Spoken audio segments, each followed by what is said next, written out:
કોલેજમાં ઘણી વખત છે ને ગેમ્સ રમાતી હોય છે.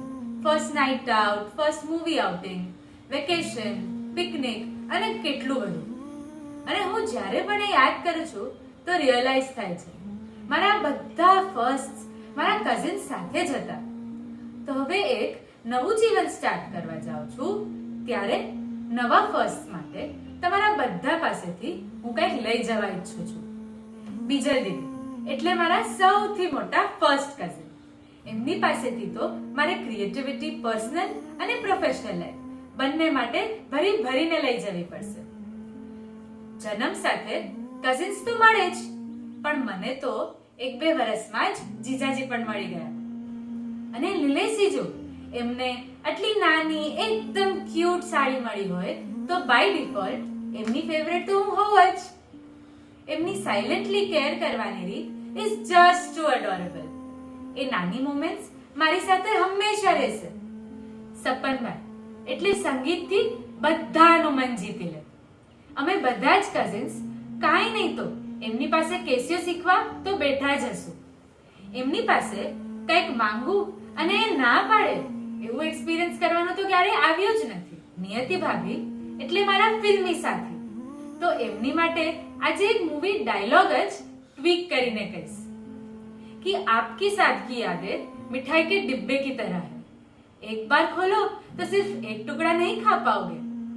અંકિતભાઈ સાથેના કોન્વર્ઝેશન્સ યુઝ્યુઅલી શોર્ટ હોય, બટ એ વાત પાકી કે એની ઇમ્પેક્ટ બહુ જ વધારે હોય. ખાલી કેમ છે, મજામાં એટલું પૂછવામાં પણ એટલી વોર્મથ હોય ને કે એ મન બસ પીગળી જ જાય. કૃતિકા ભાભી સાથે થોડી અલગ જ ટાઈપનું થોટ વ્હીલિંગ કર્યું છે મેં. એમની અને અંકિતભાઈ વચ્ચે નહીં, બટ એમની અને એમના પિયર વચ્ચે. એ મુલુંડ વેકેશન કરવા આવે અને હું ત્યાં જ એમના ઘરે પહોંચી જાઉં. ભાભી, you've made each one of feel so special in so many little ways. જ્યારે પણ એકેડેમિક્સની વાત આવે તો દ્વિતિબેન has always been an ideal example. અને પછી આવે છે એ વાત જે બધાને જ ઇન્સ્પાયર કરી રહી છે. એમણે મેન્ટેન કરેલું ધર્મ અને વર્ક લાઈફ વચ્ચેનું બેલેન્સ. એટલે જ તો એ અમારા બધાના જ ઇન્સ્પિરેશન છે. માલવ જીજુ અમારી ફેમિલી સાથે જોડાયા. મેં મમ્મીને કીધેલું આ નવા જીજુ કેટલા મસ્ત છે, એકદમ સ્વીટ અને જેન્ટલ.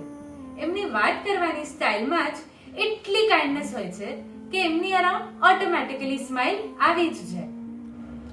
હું અને મિતિ એક ઘરમાં મોટા નતા થયા, પણ જોવા જઈએ તો એકબીજાના નાના મોટા બધા જ માઇલસ્ટોન્સમાં અમે બેવ બહેનો તો હંમેશા પ્રેઝન્ટ હતા. થેન્કફુલી બંનેના લગ્ન પછી આ કન્ટિન્યુ કરી શકશું એવો એક્સેપ્શનલ ચાન્સ આપણને મળ્યો છે, and we'll make sure that we take full advantage of that. Hi Dhaval જીજુ, my team member. હું તમારી જ વાત કરું છું અને આઈ એમ સો ગ્લેડ કે લગ્ન પછી પણ આપણે આટલા જ ક્લોઝ હશું. So many more chances to create amazing memories. મીઠુ સાથેની મારી memories have always been about Diwali vacations and family functions.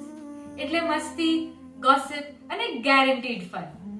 Hi Monang Jiju, welcome to the family and to the Jamai clan. On that note, thank you everyone for being the best cousins one can hope for. I love you guys.